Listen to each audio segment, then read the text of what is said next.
Humanities, Arts and Social Studies at the National Institute of Technology, Calicut. Prior to her present position, she served as assistant professor at the Department of English, Sri Kalavarma College, Thrissur. And as Nima has said, she's a recipient of several prestigious honors, including the 2024 Pen Haim Translation Grant and the 2015 Fulbright Nehru Doctoral Research Fellowship. She is a noted translator and creative writer with several acclaimed works to her credit. Her translations actually include lore, legends, and folk tales from Kerala, selections from Aidihya which is published by Lisi Books, I think, Khalifa Umar, and other moral stories, etc. And on a personal note, it gives me great joy to welcome Dr. Vrunda Verma, my former colleague and my best friend always, to the session of Chrysalis. I'd like to welcome Manu has joined, I think. Vrunda, Manu is there? Yes. Special Manu, welcome he's to not here. Manu is here. yeah, Manu is special joined. welcome to Manu. And over to you, Vrunda. Thank you, Abita. Thank you so much. So before I begin the talk, just a note of appreciation to Chrysalis and especially to Betsy ma'am. I must say this has been one of the most warm welcomes that I have received to give an academic lecture. Usually we receive cold emails, right? And through acquaintances, we do receive invitations to speak at events and so on. But I was so touched with Betsy ma'am's message, and I was very glad to accept. October has not been an easy month for me. I'm in between many deadlines, but this is something that I wanted to give my best to. And so thank you so much, ma'am, for having me here. It's immense pleasure and pride that I am here in this platform. I would also like to thank Abita for introducing me to the audience. And so this is also something that I really liked about Chrysalis. Betsy ma'am told me that I could choose anybody to act as a moderator, and it is helpful if it's a friend. And I could think of no one better than Abita, who has probably known me the best in Kerala Varma. And I see Sandeep sir here. We have been colleagues, we have been friends. So this is back on familiar terrain. And yes, so it's on that positive note that I want to start this session. So let me just share my screen. And yes, Betsy ma'am, we have an hour. So I talk till about 8, and then we discuss. Is that how it is going to be? Sure. You can take time. You Oh. can take maybe 50 to 60 minutes. All right, all right. I haven't really timed my lecture, so I'll see how it goes, and then we can do it. Can be 45 to 55 minutes, and then All right, after all that right, we can all have a right. discussion. Sure, sure, sure. Okay, so I will adjust accordingly. So I'll just share my screen. Okay. Just give me a second.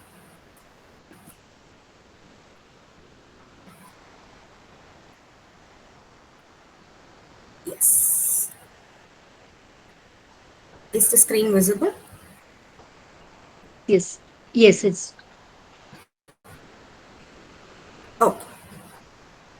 visible and in the presentation mode too. Okay, okay. Just a second. Let me just do it once again. 1 second.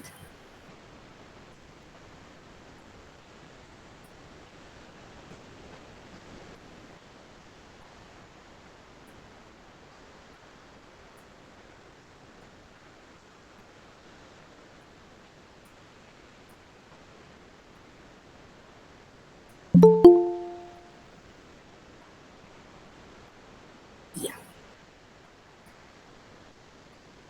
All right. So, the title of my talk for today is Remembering in the Age of Platforms, Digital Memory Studies and Everyday Life. So this is something that I've been personally interested in because I use social media quite a lot, the different platforms, the different affordances for each media. So be it be WhatsApp or Instagram or LinkedIn. This is a space that I use.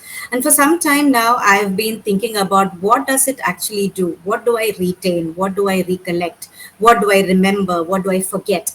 And it is this personal kind of an inquiry that has led me into this academic discovery of this field called digital memory studies. And I must admit, I'm still a novice at it, and I'm still learning. I'm still reading up, and every day has been a fascinating experience. There is so much of research happening in this field already. I must, put a disclaimer before I begin anything else that I'm not going to be offering anything completely new here. What I intend is to synthesize some of the studies that have been done in digital humanities in the present age, go through some of the important turns in memory studies, come till the digital age, the connective turn in memory studies, as we call it, and sort of bring together different voices that talk about the study or the critique of digital memory. So this is my rough plan for today. And like I said, I have not really timed myself, so I'll probably do that while I'm presenting. And at least in the beginning, I want it to be interactive. So you can use a chat box when I ask you to, because that will probably set the tone for the discussion. So, remembering in the age of platforms, like I said, we are in a very connected era. And in memory studies, we call it the connective turn. And this has been a term that has been used by Andrew Hoskins, in his 2011 work. And like Betsy ma'am said, I don't know how many of you joined when she was speaking about it, that in today's age, the past is both unmoved and untethered, and we are living in an unprecedented time where memory, we are thinking about what is memory, what it does, right? How do we find, how do we sort, how do we sift through memories, how do we unsee, how do we see, how do we look at the past, how do we understand it, right? And this is all happening at a very, very fast pace. And it's a new way of looking at our memory as something that both imprisons, that locks the past, as well as it liberates active human remembering and forgetting. And on the basis of this, I would like to begin my talk and ask you what, according to you, is memory? What is memory according to you? This need not be an academic answer. This can be just something right off your head. But I would really appreciate it if you could use the chat box and give your answers so that I may take it up for discussion. What is memory?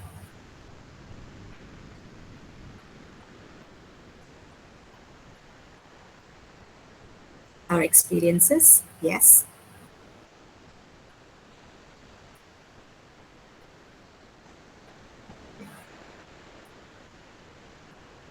Lived experiences of our past, yes, of course.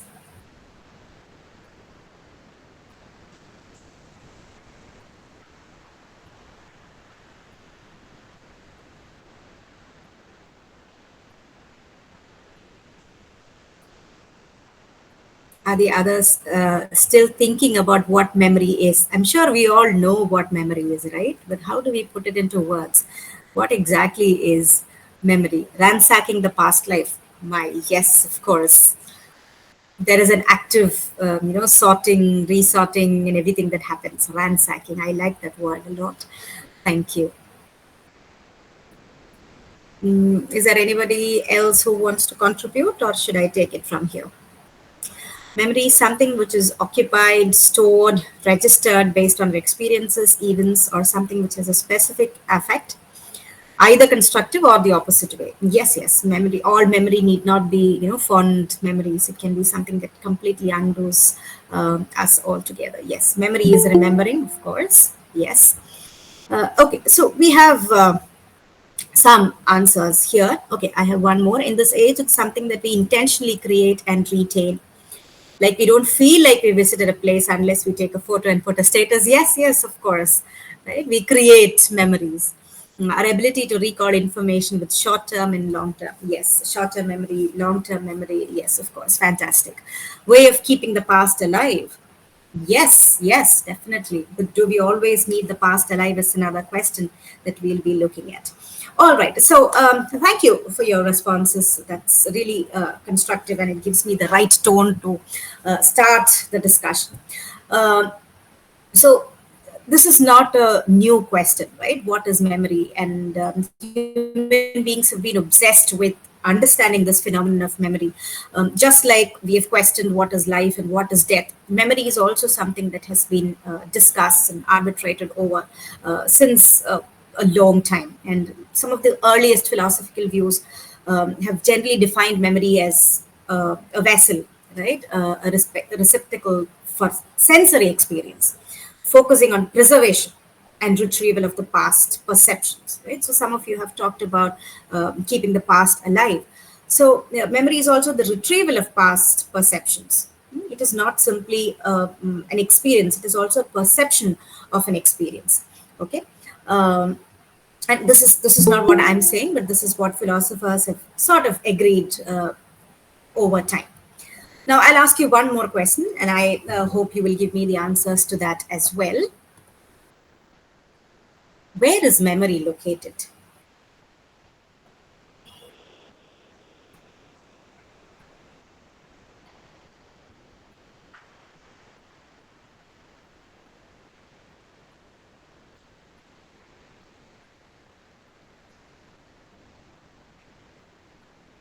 Where is memory located?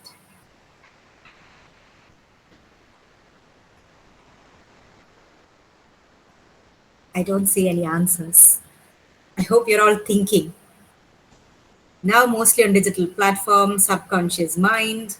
Okay. Then what is a mind? It's a very, very philosophical question, right? What is a mind? Yeah. I like that now mostly on digital platforms. Even our understanding, the definition of memory itself has changed, right? Uh, in our thoughts, and where are thoughts?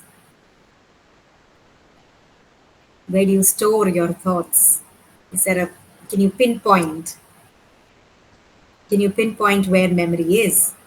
Brain, maybe, I don't know, in our minds. Again, what is mind? Where is your mind? Is it in your heart? Is it in your brain? It's not an organ, right? So where is it? Anyway, so I hope I've gotten you thinking. All right, temporal lobe, since few thoughts are not present completely, it's just in fragments, mind and heart. In our literary works, okay, fantastic, fantastic answers here. All right, so I'll answer that question, but I want you to just pay attention to what you see on the screen. Uh, can somebody identify the image, what it is? What does it stand for? Do you remember? Have you seen it somewhere?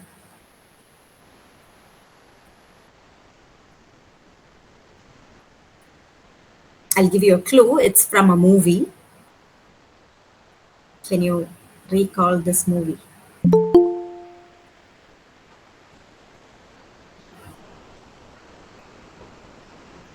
No? Okay. Fine. It doesn't matter. Eternal Sunshine of the Spotless Mind. Thank you, Manju. Manju is my colleague from NIT, and I'm happy to have her here as well. Right. Yes, it is the Eternal Sunshine of the Spotless Mind. It's one of my favorite movies ever. And when I watched it for the first time, I think around 2007 or 2008, it I fell in love with the movie. But then recently I read this article by Jose Van Dyke, and it got me thinking about this whole movie in a whole new different light. So, for those of you who haven't seen the movie, I recommend that you watch the movie. It's beautiful, beautifully done, directed by Michael Gondry and released in 2004. It's available on across different platforms. Anyway, so in this movie, we have two individuals, Clementine, and Joel, played by Kate Winslet and Jerry Maguire, I think. Sorry, Yeah. So anyway, Clementine and Joel are uh, the protagonists of the movie, and they fall in love, but their relationship does not progress like they want to. I mean, they break up. They have a very, very nasty breakup, and then Clementine goes to this company called Lacuna Inn, and she wants her memories of Joel erased from her mind. And she does the procedure, and she forgets about Joel. There is no trace of Joel in her life at all. Joel finds out that Clementine has done this, and he also approaches Lacuna Inc. and wants his memories of Clementine and their whole relationship also removed from his memory. The CEO of Lacuna Inc. Asks Joel to bring all his material possessions that remind him of Clementine. So he goes to this company with a whole box full of CDs and photographs of the time they've spent together. They take it to this place, and when he goes there, he sees a waiting room full of people similarly clutching their emotional objects. They're all crying, they're emotional, they're teary-eyed. And then we have a scene where Joel is rigged up to some sort of a device. Right? It's a Hollywood movie, so you can expect the kind of dramatics that we have. So his brain is hooked up, and they are doing this sort of some process where they are trying to erase Joel's memory of Clementine and their relationship. So starting with the latest memory and going back to the first. In between, Joel kind of realizes that he doesn't want his memories erased, and he's still in love with Clementine. And then the whole movie goes on. So why I chose this movie is not because I suddenly had a revelation about this can be a good starting point to memory studies, but this is how Jose Van Dyke also works on her paper and talks about the mediated memory. And she asks two fundamental questions through her paper. What is a matter of personal memories? Right? So when I asked you, what is memory or where is memory located? All of you had different answers. They were interconnected, linked in some way or the other, but we don't really have an answer, right? Where is it?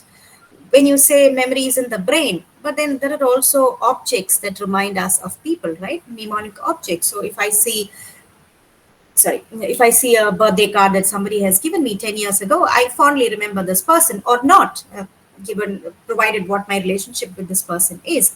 There are, simple things like a pen that somebody has gifted you, or a book that you bought at a particular point in your life. All these things also remind us. They are all memories. So it's probably not just in the brain. There are also these mnemonic objects that rekindle, trigger sorts of memories in us. Right? So memory is embodied, but we don't have a consensus as to what constitutes these memories. What is the substance of these memories? We have had many teleologians and the philosophers asking us these questions, but we still don't have a consensus. But what Van Dyke tells us is that memory is neither located strictly within the brain nor outside it in artifacts, right? Or in culture, but it's a complex interaction between the brain, the material objects, and the cultural metrics from which they arise. Right? There is no simple answer as to where memory is located, but we have to understand that it's not an easy question for us to answer. So when we talk about memory studies as a paradigm, we need to understand that this is not something that suddenly came up. Everybody is talking about memory studies now as if it suddenly came into parlance, but that's not how it is. Ever since antiquity, we have had many people wondering about what memory is, starting from Plato, who talked about memory as a wax tablet, right? And he says that perception makes imprints on it. And Aristotle, who came after him, said that the objective memory is always in the past. Somebody was telling me in the chat box that it is you have to recollect the past, and there was this wonderful excavation. What was the word? Ransacking the past is, I think, the term that somebody used, right? And it is always in the past. It's a copy of the original experience. Memory is not real. It's just a copy, right? And then we have Saint Augustine, who said that memory is a monumental storehouse of images, of sensations, and knowledge, which encompasses all our cognitive capacities. So I want you to think about what how memory has been defined in antiquity, because when we come to the present, these things will again start making sense in an entirely different fashion altogether. So memory as always in the past as being not original but being a copy of the experience, memory being a storehouse that involves all our cognitive capabilities and so on, are the definitions that we get from antiquity. Moving on, in the 19th and 20th centuries, where we have the memory boom happening, and the world wars contributed a lot to the growth of memory studies as a paradigm. And we have Freud as well, who talks about memory in when he talks about repressive memories, right? That he said that we consciously bury some memories, some thoughts that we have, and they are repressed. Again, this is also something that I will come to later. But the person that we are actually indebted to when we talk about memory studies is Maurice Holbach, and also his teacher Emil Durkheim. So Holbach is a person that we who shifted the idea of thinking about memory as merely a very personal thing to more of a sociological phenomenon. Right? So he came up with this term called collective memory. So from the individual and personal, we move on to social frameworks like families, institutions, even language. Right? So he's talking about a group which has a shared past. So we have what we call collective memory, and that is probably the first turn that we talk about from the individual to the sociological aspect of it. Following him in the 1980s, we have a lot of debates about national identity, trauma, historical justice, commemorization. So all of these have now started picking pace, and from all wax to the 1980s, we had a slight lull, but then suddenly we have a lot of discussion on it. And one of the pioneers of the memory movement was Pierre Nora, whom we lost a few months ago. And he was the one who came up with the idea of sites of memory. So, from the personal to a sociological standpoint to site of memory. So, any place, any significant place or object or events or even figures uh, that by a force of will or time become symbolic repositories of a nation's collective heritage. For example, if you take the Jallianwala Bagh, right now we have a memorial there. But even before that, Jallianwala Bagh what is a site of remembrance, some site of memory. We associate that with the freedom struggle. We associate that with a lot of other things as well, right? Another example would be the concentration camps in Auschwitz, not meant as a memorial site, but it becomes a site of memory. We talk about the cruelties of World War, and one of the first things that comes to our mind is Hitler and Auschwitz and so on. Another example could be from New York, right? The Ground Zero. So even before it became the kind of memorial place that it is today, it was a site of memory. We remember that place is, where the terrorist attacks happened. So it becomes a site of memory. And from Pierre Nora, we then move on to Jan and Aleida Assmann from Germany, who talked about communicative memory and cultural memory. Communicative memory is a sort of an informal memory, right? So when we communicate within a family, within generations, intergenerational, intragenerational conversations also become part of our understanding of memory, right? So it's a more informal kind of memory that we are talking about. Aleida Assmann, on the other hand, spoke about cultural memory, which is a more of an institutionalized memory. So your museums, your memorials, right? For example, the Gateway of India, your national galleries. In Kerala, we have the Kerala History Museum, right? So those are institutionalized archives of memory. They are selected, they are curated, they are kept there to symbolize something, right? And then we also have others, right? I'm not going to go through all of that. I just want to trace some of the movements in memory studies. We have Connaughton, who talks about embodied memory. I touched upon that when we spoke about Van Dyke, Jose Van Dyke.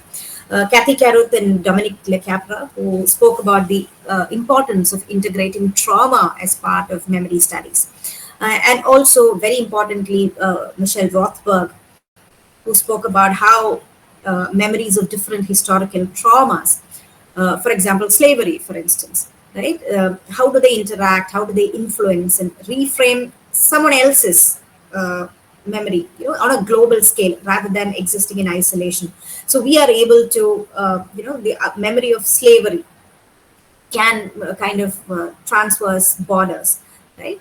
Uh, so from all of these, from Plato, if you want it, or if you want Allwatts, from collective memory, we now come to a place where we have hyper-connected memory. And in the digital age that we live, the most recent trajectory examines how the media, the internet, social platforms, even memes, media commemorations, the kind of interaction that we are having now, they're changing the production, the circulation, and longevity of cultural memory. And this is what I will be focusing on in the digitally hyper-connected world. We cannot escape the idea of mediated memory. And they are, Jose Van Dyke talks about mediated memory as activities and objects produced through media technologies and that create a sense of self. For example, we use media, right, to record our experiences. Maybe we write, maybe we take pictures.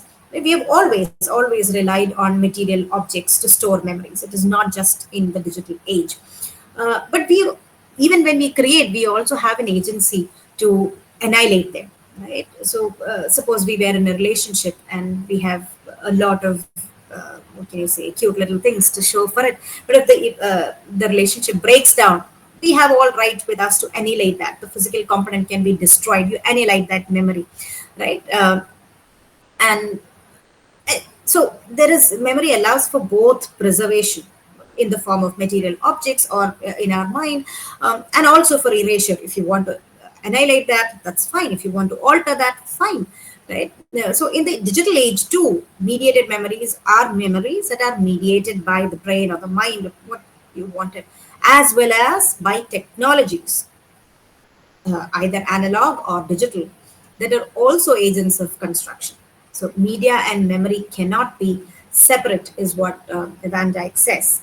And Hoskins also says that at its core, digital memory studies or memory studies in this digital age is, we're talking about a fluid and fragmented nature of memory. Unlike the more stable, homogeneous collective memory that Allwatts talked about, we now have memory that is characterized by a reliance on algorithms and social platforms, so mediated memory. And this kind of necessitates a critical inquiry onto how our past is increasingly curated by technological affordances. We have an overarching influence of social media in our lives. And Hoskins says that even if there is this illusion of digital detox, that you can stay away from the social media and you are free of this burden of memory, he says no, it's a weak excuse. We are all already addicted, right? You need not be on social media, but you cannot escape the digitality, the affordances of digital platforms, right? And there is a proliferation of digital archives. They have kind of redefined the materiality of memory, the temporality of memory as well, whereas past is it sometimes the past comes and invades into our present, right? And the present is made into the future and so on. So the memory that we have with us today, or how we should understand memory in today's world, is as something that is very immediate, volatile, and contingent upon technological infrastructures.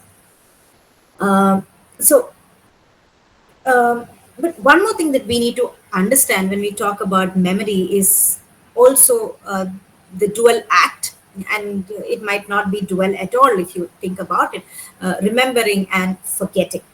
So when we talk about memory, we always think about it as something that we remember, right? We remember something from the past. Uh, but remember also means to forget. You cannot remember everything. You will have to forget something to remember something else, right? In the analog era, when some of us at least lived, where we used our analog phones to call our friends or family, how many phone numbers did we have? Did we have in our memory, right? How many did we learn by rote, and how many do we know now, right? There is no necessity for us to remember those phone numbers, and so we have forgotten. We have stopped putting in effort to learn those phone numbers by heart. So when we talk about remembering, we are also forgetting. We cannot afford to remember every single detail in our lives.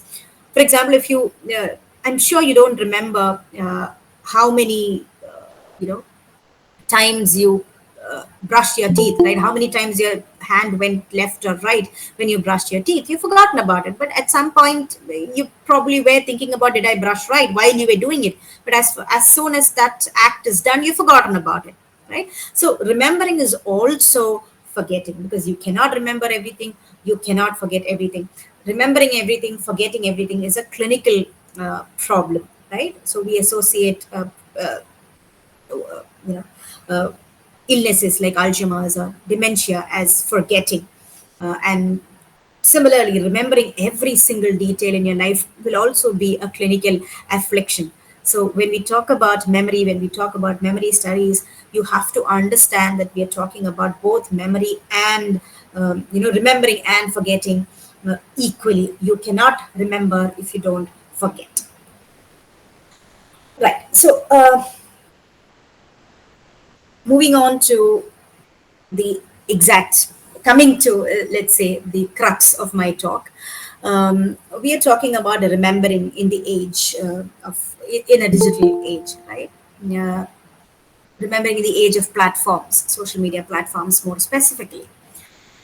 And I would like to take you back to a term used by Jacques Derrida in his work Mal d'Archive, which was, I think, published in 1995, where he talks about, so Mal d'Archive was translated as the archive fever.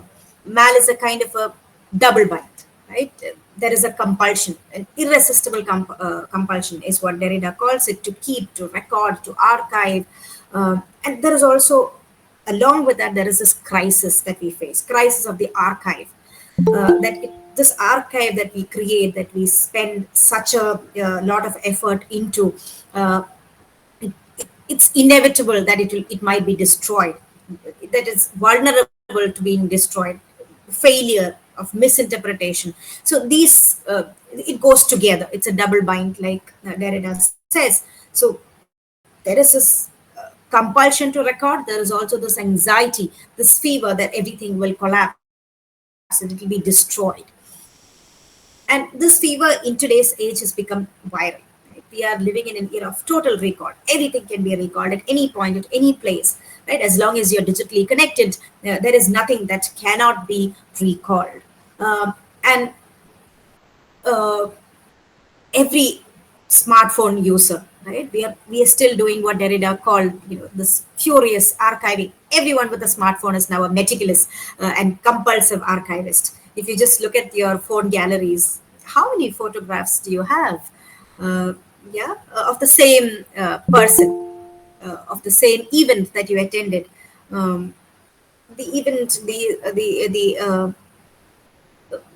the moment in time could have been very, very short, but how many photographs do you have to prove that you were there, that you enjoyed, that you saw, that you experienced? How many photographs do we take? Yeah? So the crisis that Derrida was talking about hasn't gone away. We are still meticulously and religiously, fastidiously archiving, but we are also sort of, scared. What if all the photographs that we put on Google Drive just crashes one day? Right? What if Google stops this unlimited storage facility? What do we do then? Right? If Google tells us that we cannot archive anymore, what do we do? Right? So then, how do we archive? How do we store memories? Yeah. So, and in this era where we have such a lot of, what can you say, photographs, digital footprints that we can store and archive. The act of remembering, sitting down, remembering, recalling, it becomes sort of an endless act of sorting, right? You sort through your pictures, you sort through your media files, you sort through your posts, right? Or your highlights or whatever. And remembering is also sort of sorting. And this process has now become very, very visible. When it was just in your brain, you don't know why certain memories were triggered, right? Sometimes it could have been smell, sometimes it could have been a song that you heard, somebody's face, but now there is an active, you can see it, this active sorting of memories, right? Even the term memory is now different. When we talk about platform affordances, that is what I want to talk about, right? When Facebook launched the memories, look back on your memories from 5 years ago, or Google Photos had this, look at you at 5 years ago, and so on. We are looking at social technical properties of a medium that kind of, what can you say, shape how we remember, how we forget and interact the past, right? And the platform affordances. Affordance is a term, again, that did not arise in memory studies. It was actually used by David Norman in his work, The Design of Everyday Things. So basically, what affordance means is that you see an object and you can identify what it can be used for. So you see a chair and you know that you can sit on it, but maybe not sleep, lay down and sleep on it. Or you see a pen and you know that it's an instrument to write, but you cannot use it to, stir a pot of sambar or something, right? That's what basically affordance means. But in today's world, when you have digital platforms, when you have a lot of ways to access digital media, you're not really sure about the affordances. You know that it can do this, but what else can it do? We are not really sure, right? So we have, for example, we have unlimited memory now. Not us, but our extension of memory. Your Google Drives, right? Your G Drives, which are perpetually overflowing.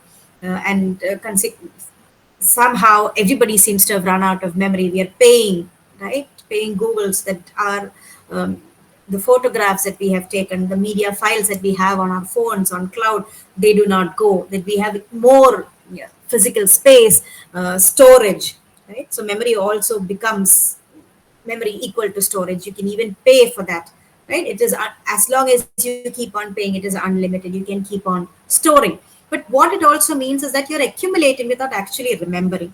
You're accumulating data, right? How many photographs do you have? I checked my gallery recently, and I bought this phone 10 months ago in January. I bought my current phone 10 months ago, and I saw that I have 4,000 photographs. 4,000 images on my gallery, and these are all photographs. Some have been taken by me, some I have, they have automatically come from shared groups on Google, some I've saved from WhatsApp, some are my screenshots. But think about it, in 10 months, I have 4,000 photographs and my Google Drive is overflowing. But do I remember every single thing? Right? Your Facebook memories, Google Photos from 5 years ago, do I remember all of that? Right? And earlier on, when we had cameras with films, there was a sort of intentionality when we took pictures, right? You had like 36 photos that you could have taken on a single camera roll, and now you have unlimited, right? So you're clicking and clicking and clicking, but there is no intentionality. Yeah. And what can you say? Even the type of memory that we have, that is also determined by, in some part, by the technology that we use, the kind of phones that we have, the kind of platform that we upload it to, right? Am I taking this photo to tweet about it, or am I going to put it as a status? Am I going to share it within a family group? What sort of photograph will I be taking? So you're also organizing sort of the memory that you are making, right? And then I have put the economy of recollection. So when Google suddenly throws up a photograph so memory of October 2023. This is what happens, right? In Google, it's October 2025, and suddenly Google decides that it has to remind me of what I was or what I did 2 years ago in October 2023, and it suddenly shows up 9 random photographs. And who selected this photograph? What dictated this selection? I did not choose it. I'm sure for a person like me who has 4,000 images in 10 months, I'm sure I might have taken around 100 photographs, right, or more in 2023 as well. But why were these 9 photographs chosen? Who chose, right? Which algorithm? And how did it decide that I wanted to see these 9 photographs today?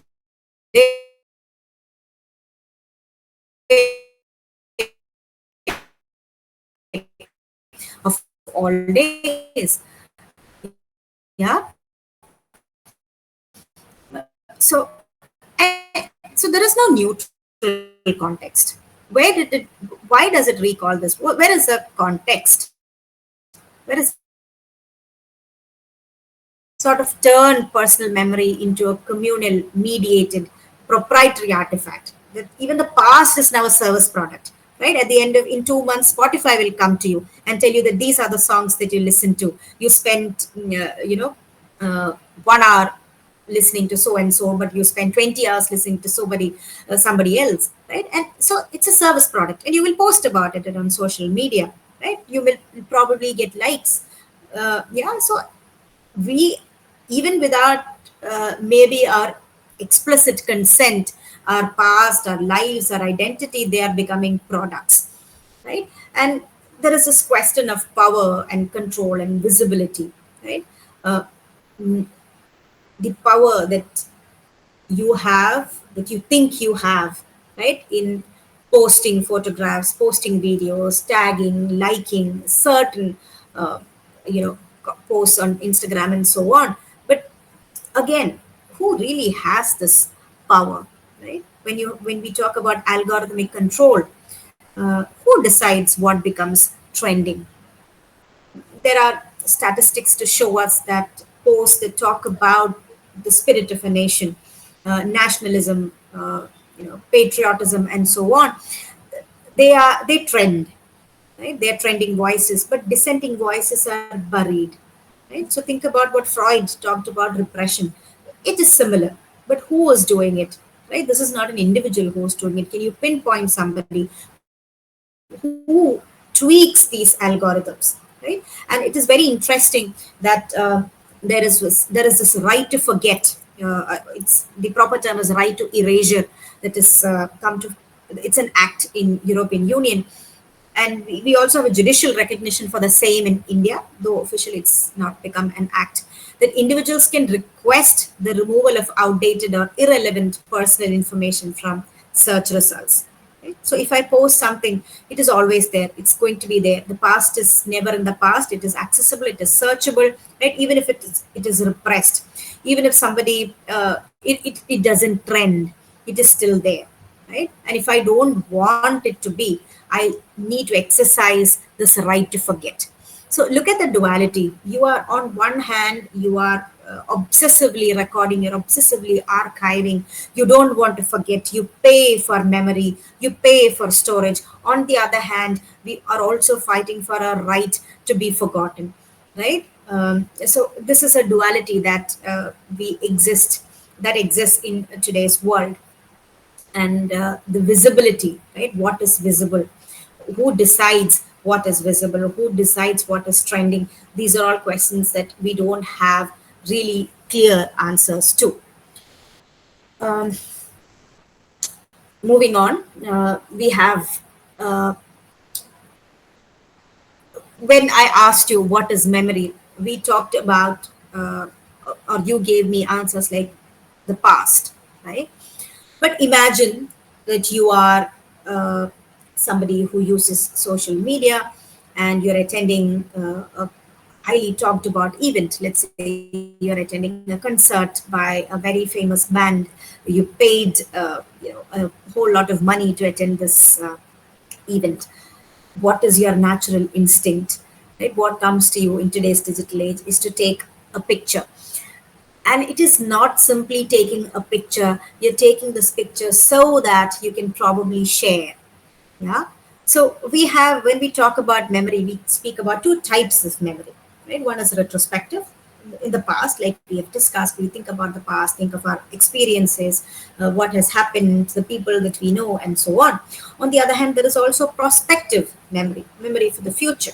For example, setting an alarm so that we wake up in time tomorrow. It's prospective memory. You make a note in your diary. I made a note in my Google Calendar for this meeting today. So that is prospective memory. But in our real lives, right, we are taking it to a very, very drastic level. We are taking photos of an event, and we have the idea of engagement in mind, right? How do I share it best? Where do I share it, right? And that is why we take such a lot of photographs also, right? We don't take one, we don't take two, we take multiple, so that there are a few good ones that we can share in the future, right? Another example could be, and you want to insert yourself into this narrative, right? In this whole narrative of interconnectedness. For example, we see a lot of social media posts these days where people go for movie screenings, right? And right when the title of the movie comes up, you take a picture and you post it on social media. You are inserting yourself. You're taking the pic. You are there in the movie theater. You're having this experience. You're probably enjoying the movie. You probably like the movie, but then until and otherwise you post it on social media, you're not inserting yourself in the narrative. You want to be in this hyperloop, right? Uh,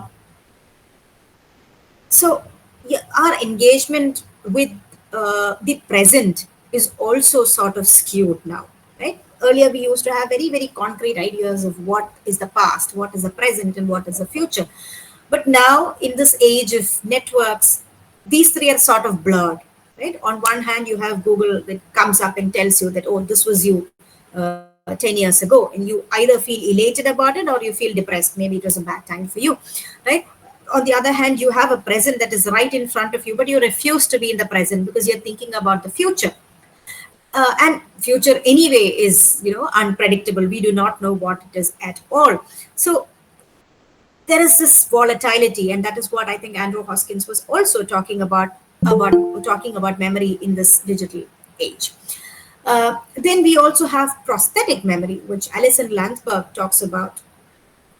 So what she says is that deeply affective and embodied memories of somebody or someone that we acquire affectively. We might not have gone through the same experiences, but you know, the process of identifying with that is so powerful that, and I think Landsberg uses the term suture, a very medical term, in line with her use of prosthetic, right?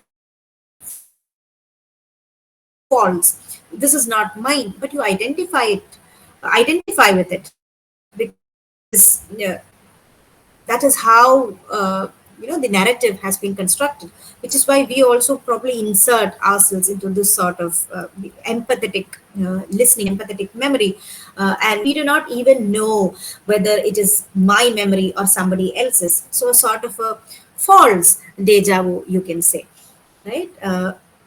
We are when there is an information overload, right? Too many people talking about the same kind of things. And you have engaged with them, you've liked it on social media, you've commented about it, you talked about it to somebody else, and you cannot get out of this loop, right? And it is again mediated by algorithms. The algorithms have decided that this is what you need to see, this is what you need to be worried about, this is what you need to think about today, right? And you're constantly in that, and then you forget whether it is your memory or somebody else's that you have affectively imbibed, right? So this is where algorithm plays such a strong part. Right? We do not really know what is mediated, what is algorithmically mediated. Why do some posts appear on our fields? And it is quite scary when you think about it. So I listen to music quite a lot. And sometimes Spotify throws me some music that I might have heard about 20 years ago, right? Niche music, let's say. Um, I'll talk about this particular song that I heard. This is an old Hindi song, uh, and I heard it and I liked it so much. I think it came upon my Instagram reel. Somebody had posted a reel with this particular Hindi song in the background. This is a song from the 1950s or 60s, right? Black and white actors are no more there with us, right? But it's a beautiful song. And I enjoyed the song. So when I heard it on Instagram, I liked it. I went to Spotify and I listened to it. And then I wanted to see the video. So I went to YouTube and then searched the video. And then under the comments, I see a lot of people asking who's there in 2025. So this is a very, very hyper connected loop. Yeah. And the algorithm has suddenly identified it. And everywhere I see everybody is singing the same song, and it's not even like a popular song. It's not even like a song that was released now that has suddenly become viral. This is a song from about 50, 60 years ago. How has it suddenly come to my feed? How is everybody talking about it? And when I say everybody, everybody that the algorithm has suggested, right? It's not the whole world, it's a small microcosm, but the algorithm has made me believe that everybody is listening to the same song. And just like me on Instagram, on on Spotify, on YouTube, everybody is suddenly somehow fallen in love with this old song. And how does that happen? Right? Earlier, there were times when we would search for a particular product on Amazon, and then suddenly you would see what can you say, advertisements for it. Anytime you open a page, you see advertisements of the same image that you searched. But now, when you talk, right, if you talk about something loudly with a phone in your visibility, or your Alexa is switched on or something, and then suddenly it shows up on your on your phone, on some of your social media pages, and it is scary, right? This algorithmic mediation is scary. And that is where we also are talking about enforced forgetting. The algorithm is also helping us to forget a lot of things that are happening, but you need to remember this. You can forget about something else, you can remember this, and it is enforced. This is not that what we do individually, right? It is not even what we do collectively. If we understand collective memory as what Albert's talked about, that is not what is happening, right? So we are not deciding. There is no context, there is no natural trigger, and there is no organic way in which we are remembering things. There is no organic way in which we are forgetting a lot of things. This is mediated, and we don't have the power, we don't have the control over what we remember, what we consume, what we see, what we are reminded of, right? And talking about remembering, there is also a very, very crucial component that we need to ask ourselves. Yeah. That usually when we used to remember, or when we used to archive, when we used to record intentionally, we used to record special events. Yeah. We used to record birthdays or weddings, or something that was significant. But now we have people who are documenting their ordinary lives, right? We have made the mundane also, what can you say, visually appealing. Yeah. We have, what can you say, the mundane past has now become very, very accessible, but we are also curating it. Yes, when we say mundane, okay, this is how I woke up today, but again, that is curated. Yeah. What we share, what we revisit are heavily optimized for uh, you know, consumption on a social platform. What we are doing is a sort of a performance, a social performance, a constant visibility of the ordinary past, right? It becomes an ongoing identity project also, right? We are perpetually constructing and reinforcing a sense of self. And, and we don't know what impact this is having. I want to record my ordinary mundane life for whatever it is worth. But what is ordinary, what is mundane, right? It is ordinary and mundane only if it fits into certain aesthetic rules of the social media that you want to share it to, right? And if it doesn't match that, then what does that do to our sense of self, right? I saw a video of somebody who woke up and is drinking a cup of coffee sitting in her lounge, right? And apparently, this person is right out of bed. When I try to mimic the same thing, when I try to recreate this memory for myself, I'm somehow dissatisfied. Yeah. So, what does it do to our simple lived reality? And this is what Gard Hansen asks us, right? What happens to the self when it is streamlined and reinforced by a stream of coherent digital traces? What is it doing to ourselves? What are we also doing to others when we are documenting in this manner, when we are sharing, when we are remembering our private moments in public? What are we doing to others who are also consumers of the same, right? And when we make ourselves into this, what can you say, data, right? We are kind of sorting ourselves into a sort of data for somebody to consume. We are making ourselves searchable, right? Something that is constantly circulated in the data past. What happens then, right? What happens to our sense of self? How are we living our lives? Are we performing? Are we performing for social media? Are we doing that in our own real lives? And these are creating uh, a lot of new questions when it comes to memory studies. And I'd like to redefine the whole thread that I have woven, starting with what the antiquity we talked about, the storage, right? Memory as a storehouse of every bit of our cognitive aspect. This is the similar thing that we have come to, right? We are storing, we are making ourselves into searchable, identifiable, meta tagged data on networked platforms. Yeah. And we are in a time and place where everything is metadata. Memory is not simply a recollection of the past. Memory is also synonymous with storage, right? My phone does not have memory. We have redefined this understanding of memory as storage. And we are not simply talking about recollection, we are talking about sorting, we are talking about filing things under certain things. And sometimes it is really, scary as well as fascinating as to how this is the algorithm finds ways to sort these things in very, very digestible, in very palatable forms, where in real life this is not how it is, right? How many of us could explain what memory is, or how many of us could confidently say where memory was stored? It is not easy.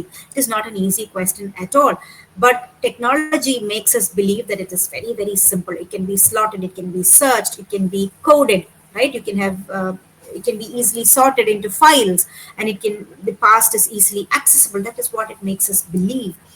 But there are quite a lot of ethical implications that we need to be worried about when we are using personal data and interactions to form narratives and memories online. It creates a very, very complex uh, web where individuals, we ourselves do not really understand the affordances of the media, what our digital footprint, what kind of digital footprint we are leaving, and what it does to shape others' memories and sense of self. So, remembering in today's, in the age of platforms, has become all the more difficult. It is intentional. Memory making is intentional. Remember and recall is intentional. Forgetting is also intentional. But we are doing all of that in a highly algorithmic world, in a highly networked space where a lot of things are not within our control at all. So what we choose to remember, what we choose to recall, are also not always with us, right? We, even if we have a lot of self restraint and we do not put our digital selves out there, we are still making some sort of a digital presence. And unless we go back to the age of just paper and pencil, and it's not happening, let's admit that. It is not happening. We live in a digital world, so this is the reality. And how we make sense of it, how we navigate these complexities, how we make sense of our own belonging, our own sense of the past, and how we make sense of the present so that we do not lose a grasp on it becomes ethical, very, very important questions that we need to keep on asking. And we do not really have answers to that yet. We can keep on theorizing, we can talk about problematizing it, we can talk about the politics of remembering and the politics of forgetting, but I do not think that we are anywhere near getting a very, very straight answer out of it. So I would like to stop with that. I know that I've not given any kind of clear answers to the kind of questions that I've raised, and I've only tried to problematize certain discussions in digital memory, critical digital memory studies that we have now, and to just look at some of the key references. These are the, like I said, I have not offered anything new. I've just tried to distill and I've tried to synthesize some of the readings that I've been doing as part of my research, and has me thinking about memory in the hyper networked world. So, see, these are some of the texts that I have referred for this talk, and I will be open to taking questions now. Thank you. Thank you, Vrinda. As always, it was a very insightful presentation. We will now move on to the question and answer session. I invite participants to either use your chat box or you can unmute yourselves and ask. But to begin with, I would like to ask a brief question to set the tone for discussion. Yeah, you spoke about how platforms mediate our memories.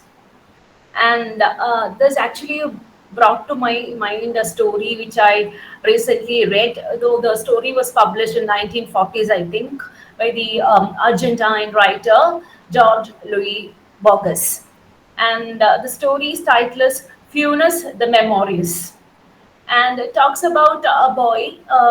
Though the narrator is Borges himself, it talks about a boy, and he fell from his horse, and he had a bad head injury, but he got an amazing talent, or I do not know whether it's a talent or a curse, because he could absolutely remember everything, absolutely everything. And what happens is, here the recall, total recall becomes a burden to him.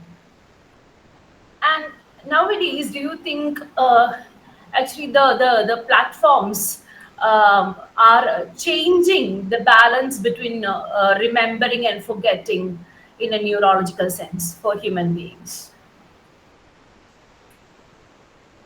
Yeah, I guess. Thank you for the question. I have not read this work by Borges, but it sounds fascinating. I should go and read it.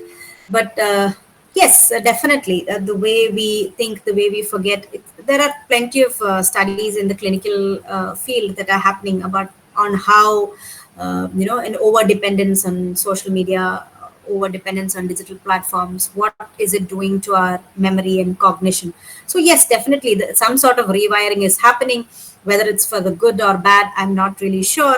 But we are, human beings evolve, right? So even if we say that this is going to be a problem, I think we're made of more resilient stuff. So there will be, we have different problems to deal with every day, and we have ways of dealing with it as well, even though we might not be conscious about it, right? And there is this term called cognitive offload, right? Maybe earlier we were while we were in school, we learned so many poems by heart, right? Rote learning was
Autobiography is different, slightly different from memoir, right? So autobiography is more a chronological order of all that has happened in your life up till a certain point.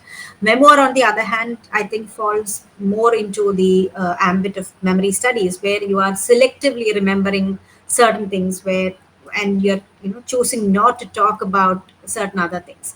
So yes, in autobiography too, there is a sort of curation that happens. What do I want to put in? Do I want to be completely honest about recording my experiences, making the personal public, for instance?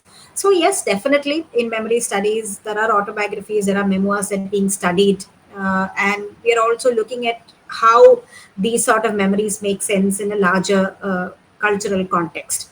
So when you're talking about autobiographies of cricketers, what is it that they are focusing on? Is it their cricketing experience? Does it fall into any larger framework? Right. So I think that is also something that you need to be thinking about. Just posing it as a memory studies.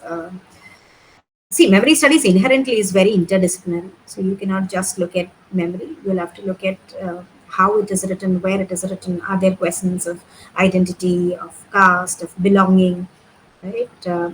All how has they been dealt with, and so on. So yeah. Thank you, ma'am. Hello, Vrinda. Hi, Sandeep sir. Hello. Good evening, all. In fact, I am not able to switch on my video because I'm outside. I'm sitting within my car. So please excuse for that. In fact, I'm so much elated for multiple reasons. Primarily to see Vrinda and Manu together. Even though Manu is not visible, it is so joyous to see you both. Secondly, to see Dr. Vrinda and Dr. Abida together, because in the department I have seen them discussing, having a lot of conversation about books and books. Both of them are so voracious readers. So happy to see both of you together in this digital platform. Thirdly, to bring in this topic called memory, because I have been attending Chrysalis from day one onwards, and n number of Chrysalis has gone. And this is for the first time that I have come across something related to my research topic. So it gives me an added pleasure because I could listen to all these familiar names like Hobwax and Asman, etc., as if they are my own neighbors or companions. And fourthly, to condense this vast ocean-like trajectory of memory studies into 1 hour. I know that it is Herculean for you to condense this much amount of data into 1 hour. Okay, so with this much amount of happiness, let me move on to some questions. I don't know whether they could be actually called questions at all, because let me begin with what you have already stated. In this digital world, actually, we are left with the question, what is left to remember? In fact, this question was actually posted by Andreas Houston and Paul Ricoeur. Both of them have stated what is left to remember in the contemporary world. Despite the age being called an age of memory boom, despite there is so much of archivization, musealization, and commodification memories happening, what is left to remember is a very pertinent question, isn't it? We are overburdened with so much of memory, and we are living through this kind of an ambivalence where on the one hand we have so much of memory, a plethora of memory on the one hand, and on the other we are pushed into a kind of a cultural amnesia, a kind of forgetfulness, because we don't have to remember anything at all, because the digital world will preserve everything for you. You don't have to remember anything. So what is your take on this aspect, or what is left to remember? Second is that we are living in this digital labyrinth where it is difficult to locate our memory, isn't it? Our within inverted comma, our memory, because we don't have to memorize anything at all. There is nothing called our memory. Everything is being prompted by one source or the other. All these social media platforms are pushing us into one memory or the other. So we don't have any sort of our personal memory at all. And thirdly, we have spoken about so many kinds of memories. We have personal memories, collective memories, cultural memory, and all sorts of things. When it comes to this digitalized version of memories, is there in scope for such classification anymore? We don't have any sort of personal memories. We don't have any collective memory as such. We don't have any cultural memory as such, because everything is converged into this digital space. So, please. Yes, I do not know if I have answers to those questions, because these are questions that have been debated, by some of the stalwarts in memory studies themselves. But yes, very definitely, what is left to remember? Right? So, like I said, the simple act of the song, appearing across different platforms, and I thought I had discovered the song. Right, suddenly I heard the song, I liked it, and then suddenly everybody was singing it, everybody was using it. And so yes, what is left to remember? And I think this is a time when we need to be really intentional. During the talk that I said that we have stopped being intentional, right? We are intentional for the purpose of engagement. We are not intentionally remembering anything, right? So when we are, like I said, in a concert, when we archive it, when we are archiving, we are not archiving it so that we may remember it in the sometime in the future, or we may recall it. We are remembering it, we are archiving it so that it can be shared. This cognitive offloading happens both ways, right? I feel connected only when I share, so I want to share this with somebody else. And I want to remember that I shared it, and also I want to remember how many likes I got, right? That metadata is also something that I'm remembering. But otherwise, what exactly of the experience is what is, do I have? So all our cognitive senses, the way we use our sense of smell, our sense of sight, our sense of taste, we have lost the vocabulary to actually describe all these things, to remember these experiences. I'm sure most of us remember the first time we successfully drove a bicycle without crashing into anything. And even if you ask us today, we can have a vocabulary to remember how we felt, the exhilaration of driving 20 meters, let's say, without crashing, without hurting yourself. But today, when we talk about the experience of attending something, attending a concert, watching a movie, we are left with using cliched vocabulary, right? Because this is what we hear people use, right? Somebody saw Loka and they said it is fantastic, it is out of the world, right? There is a reimagination of the female, Yakshi, and then we are left with using the same terms, right? And our experience is kind of colored by somebody else's remembering of their experience. And again, it is a loop. So yes, what is left to remember? The only thing that I can probably say, which is very easy to say but not practice, is this intentionality. Right? When let's give more credit to all our five senses or more, rather than this unidimensional hyper-connected network of being in the loop of remembering. And it is very, very short-lived, right? Suddenly one day everybody is talking about X, and tomorrow everybody is talking about Y. There is no time for this particular X to, for us to really engage with it, to really think about it. Because by the time we sit down, think about it, and articulate it for ourselves, the world has moved on to Y. But then that is probably where we have to be intentional and take a step back.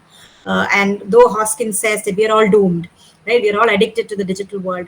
I think digital detox also helps to a certain amount. We cannot, switch off completely, because our professional, personal lives all depend on it somehow or the other. But sometimes that taking a step back, this intentional act of remembering, living in the present, I think that speaks volume to the kind of to remind yourself as to what to remember, right? And I think that also answers your second question of what happens to our memory, right?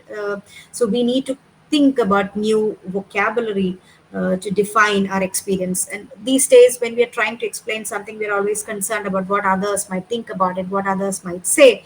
And we have stopped relying on our instincts as well. So again, these are all very easy to say, but very difficult to put into practice unless and until we really want to remember, we want to hold down to our sense of self and identity and memory. And I'm sorry, I do not have any better answer to give, because this is something that I think even people like Hoskins and Van Dyke are still asking, they're still deliberating on. So I'm like an ant watching all these things and reading, and again, for lack of my own vocabulary, I'm also regurgitating what they have said. So I guess, yeah, that's my answer. Thank you. Thank you. Maybe I should add on with another regurgitating of Hoskins' vocabulary, because what Hoskins says is that at present, what happens is that because of this digitalized media, um, the past actually the past and the present collapse into an orgy of hyperconnectivity. So we just cannot escape the past now, because it is there in the digital memory and it always intrudes us. So our present is extremely deep with all this overload of past, which is also, I think, two-dimensional past. And that is also problematic as such, but still it is there. And also we have this linear and horizontal memory. Like because of the digital media, digital platform, we have this horizontal memory of other people who are at this particular moment of time, how they are communicating to us. As I am talking, I feel that the WhatsApp is there and they are bringing in a memory of this present moment in another way. So it is really Yes. very interesting, Vrinda. It was really delightful to enter into this world of sort of hyper real memory and reality. And thank you so much.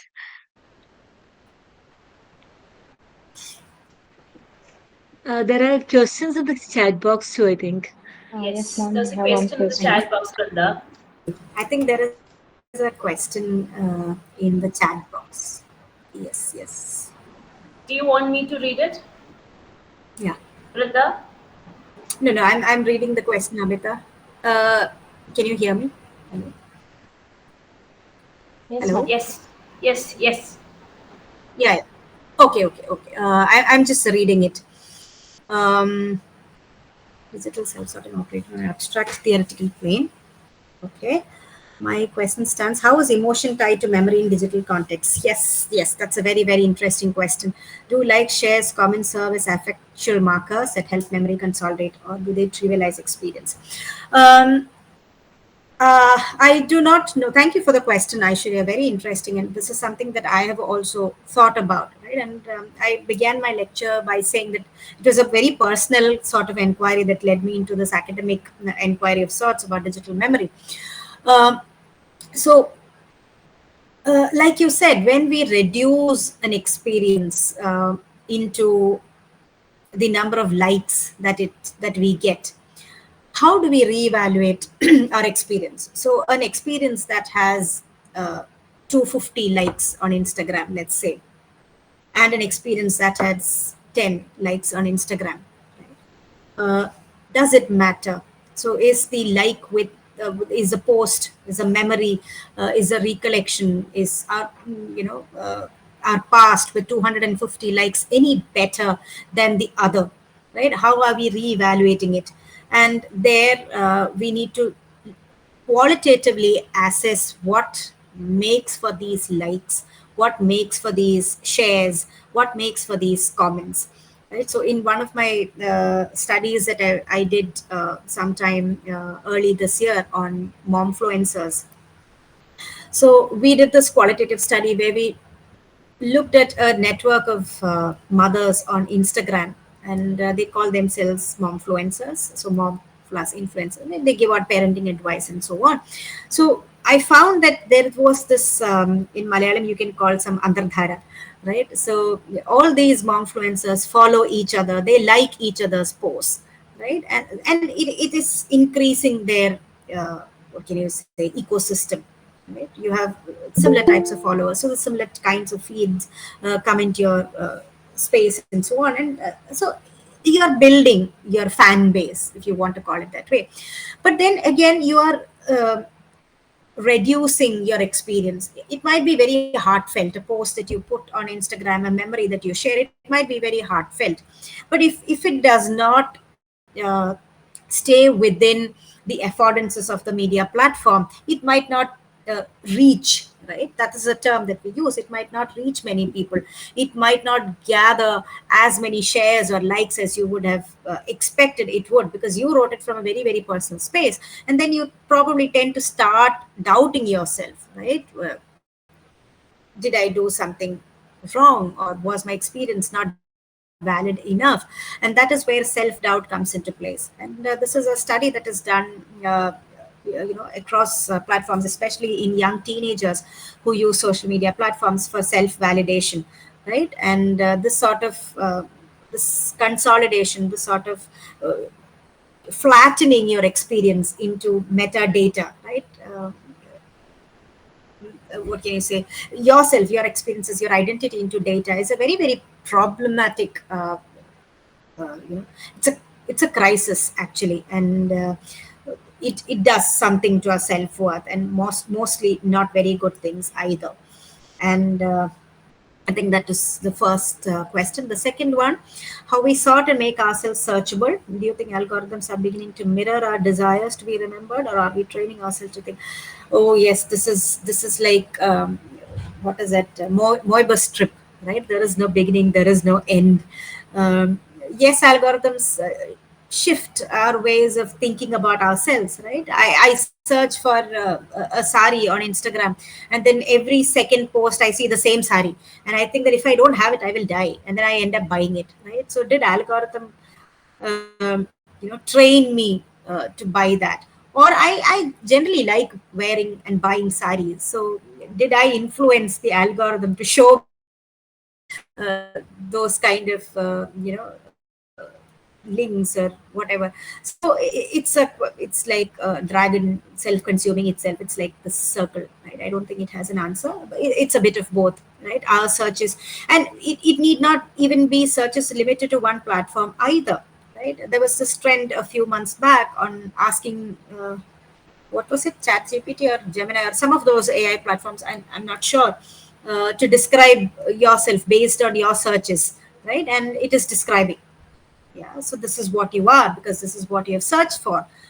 So you might do that on Gemini, let's say, and you might follow certain pages on Pinterest, you might follow certain accounts on Instagram, you might follow you might retweet somebody else's comments, and all of this together, somehow somewhere they seem to be interconnected. One might be Meta, one might be Google, but I don't know what is happening, that somehow our world seems to be mirrored in algorithms, or algorithms are telling us what we are. And it's a very, very cyclical an end without a beginning, and so on. Yes.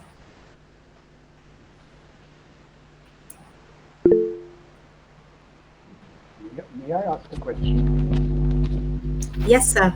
Yes. Am I audible? Am I audible? Yeah. I'm Ashok Sengupta. Yes, sir. From West Bengal, from Calcutta. Yes, thank you so much. I have a very simple question to ask. The thought which was coming into my mind as you spoke, and that was a very absorbing lecture, a very absorbing discussion. This mediation of the mind, it is not something new which we have in the digital world. This mediation or controlling the mind was there in Nazi Germany. It is also practiced by political powers.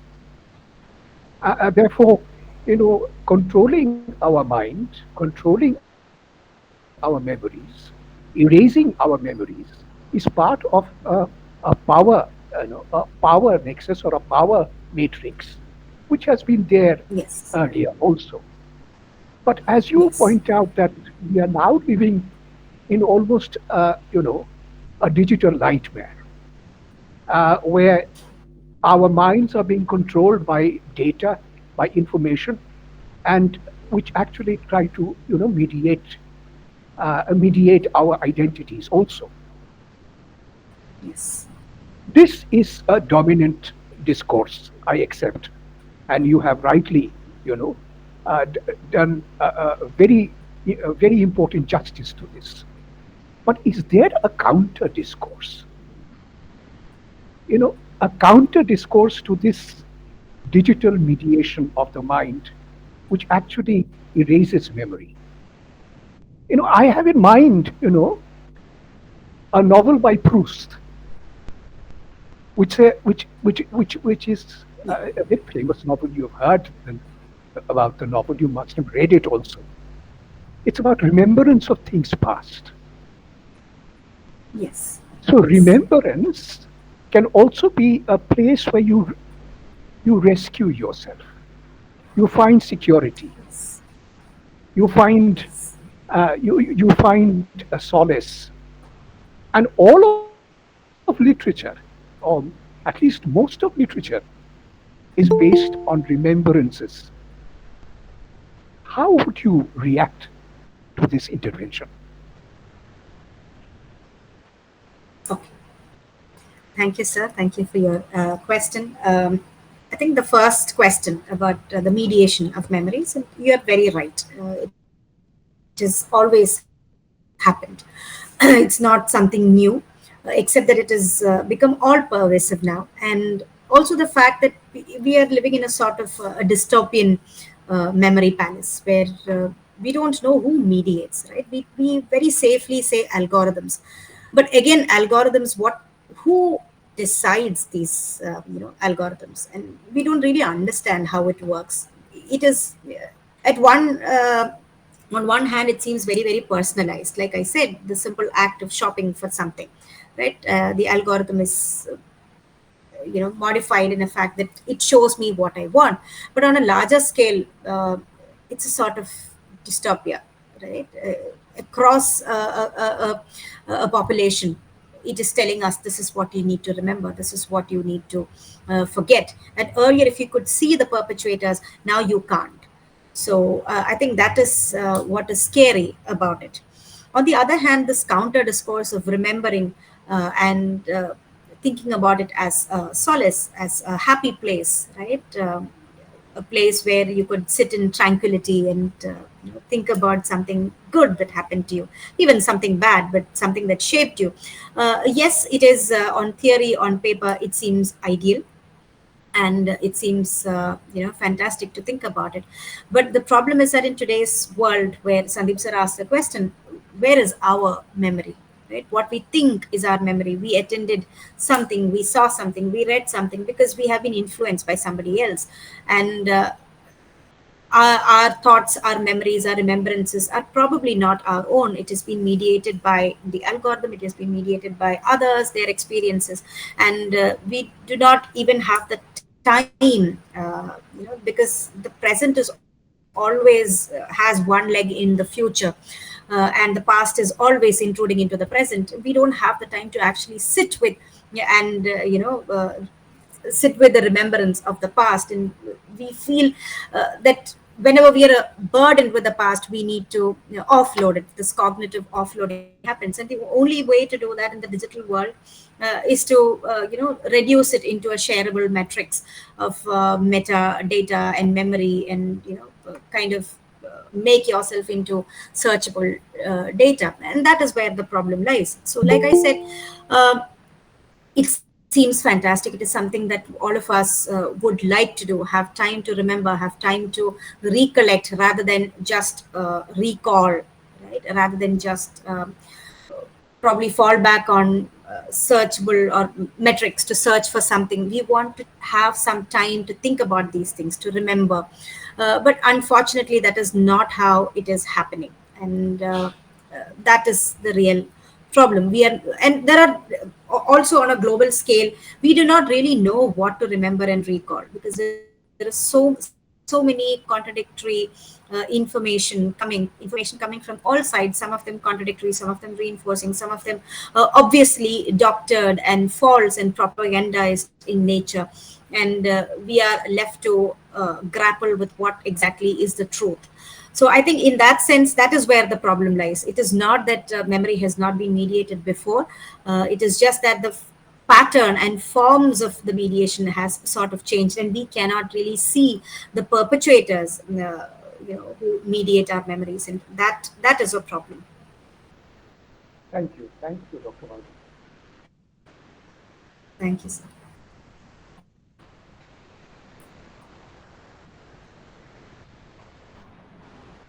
Do we have any further questions or clarifications? Hi, Manda. Happy to see you again. Hi, Teresa. Hi. This is not a question, but this is something that your lecture reminded me of. A very precarious, very dangerous situation wherein, we have to ask this question: what is organic about human memory, or is there anything about human memory or human life as such? When we live in a highly digitally mediated world, from phone numbers to data, if you have to remember something, if you have to do some work, you have to create notes and everything, all those things. And this happens when recently I read this in my son's social science notebook, which says, the meticulous transmission of over thousands of years explains why in 2008 UNESCO recognized Vedic chanting as a masterpiece of the oral and intangible heritage of humanity. This contrast, uh, very very scary. Like, if you ask me, is there anything that I remember very clearly in my life about the things that I have done, maybe, those things would be things that I did maybe 10 years back or 15 years back. Other than that, memory or every aspect of human life is digital. So that's a very very scary scenario, and that's what your lecture reminded me today.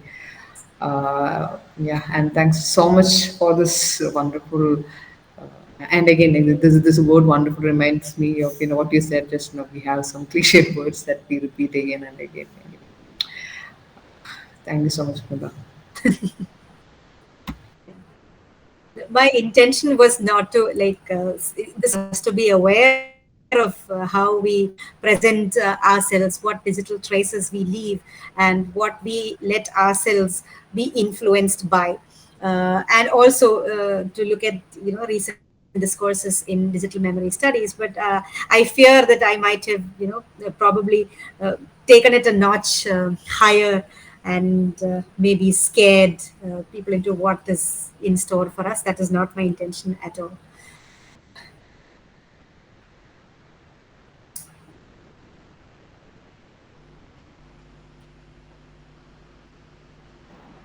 Betsy ma'am, shall we wind up? Uh, yes, please. Thank Anyway, you. it has been such a long, but at the same time, insightful and wonderful session. So, anyway, good things to have to come to an end. So, please, please, maybe the Thank you, moderator can everyone. wind this. And So, also, I should yeah. also thank just 1 second, and I'll give you the screen back. I just want to thank everyone who was here. Most of them, there are so many who have left, but at the same time, there are still people who are remaining here after, okay, 1 hour and 40 minutes at night. So that itself shows the quality of the lecture and the way that people are passionate about all these things. I should thank every one of our participants, and as such, we have this eclectic crowd from all over India, from veterans like Professor Sen Gupta or Professor Jose Siroke, and then our former principal, Professor Chako Jose, and we have also students and all these HODs, Jida and Sandeep, and all these people are here. So it all shows how we literature people really are passionate about, at least some of us are really passionate about thinking about these things. And we need to think about all these things in such a way that we can take forward humanities, because we have to save humanities in order to save humanity. Yes. Okay, I'll just put in that word and stop my words with once more. A big thank you to Dr. Vrinda and to Dr. Abida. Thank you, ma'am. Thank you, everyone, for your active engagement and thoughtful questions. And most importantly, our heartfelt thanks to Dr. Vrinda Verma. This lecture has opened up new ways of thinking about memory platforms, digital platforms, and everyday life. As Elena Ferrante says, my brilliant friend. And Thank you. on behalf of the Research Center in English, St. Aloysius College, Elpiruthan, thank you all for being part of Rizala's 52nd session. Thank you and good night. Thank you. Thank you, Abida. And I just forgot one person. I didn't notice our HOD too. Ms. Susan Joshi is here. So thank you, Susan, too, for being here. And Manjushri, okay, Vrinda's colleague, no? Thank you for being here. Yeah, Manjusha was my colleague. I think she's left. Okay, Manjusha, yes, Manjusha. Okay, yeah. Yes. Shall I leave, ma'am? It's done, right? Yeah, maybe we'll have to call this a day. Nima, are you there to wind this up? Yes, ma'am. Yes, ma'am. So, to formally give a vote of thanks, I request Ms. Drishya Adele, who is a part-time research scholar at St. Aloysius, to deliver the vote of thanks.